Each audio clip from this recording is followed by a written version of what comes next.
Hello, everybody. This is Dr. Bob DiMaria with another episode of Ask Dr. Bob in Westlake, Ohio, and in Naples, Florida. Dr. Bob, conventional dentists say receding gums are normal and unavoidable part of aging. This is why older people are called long in the tooth. Very interesting, because I'm closer to 70 than I am 60, and I don't really have any receding gums, and this is what I've learned along the way. There really is a calcium deficiency. So in my book, Dr. Bob's Guide to Prevent Surgery, I have a chapter on cataracts. I would encourage all of you to get that chapter because I talk about the calcium-phosphorus ratio in your body. So that's really significant because you could have what appears to be receding gums, but it really has a lot to do with your teeth starting to break down. Now, I'm not a dentist and I don't have all the answers, but you may have a calcium-phosphorus ratio imbalance, and I would encourage you to look into that. We actually have a formula that we look at calcium and phosphorus, and we can determine if you have a negativity as far as calcium is going to be eroded. It was a very good question, by the way. I have someone by the name of Ferris. She's been having MS for a long time and went into great detail about her MS.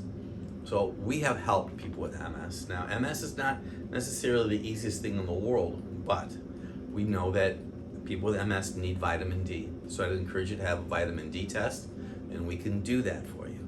We also know oftentimes people with MS might not have enough proper omega-3 oils. You could have a deficiency in those oils. We have the ability that we can do an omega test to you. And finally, and this is really significant, you may have an imbalance with your adrenal glands. Your adrenal glands could be exhausted. You may have high cortisol, but you also could have a gluten sensitivity. The reason I'm bringing that up is we have a saliva test called the Adrenal Stress Index.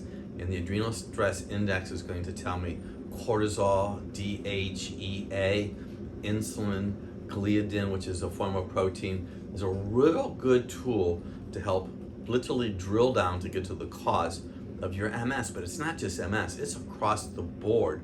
So all these tests you could do across the board for almost any health issue. We had a lady who had a chronic tailbone pain that she needed D and she needed calcium.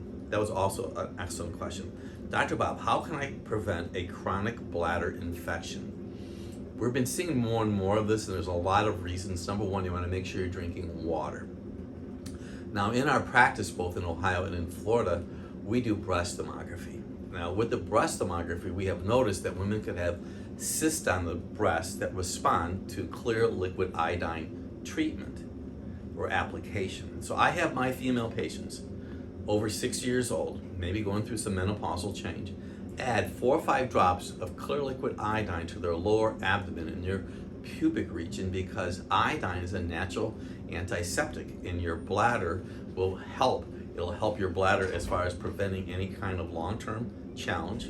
We also know that people who like to eat bread could have a chronic bladder infection, but if you have this one that will not go away, it is very possible you could have a food sensitivity. So we do the FIT test, F-I-T, to see what foods you might be sensitive to, trying to help prevent that very irritating long-term chronic bladder infection. I'm sure that this will make a difference. Please pass this on. I'm Dr. Bob DiMaria.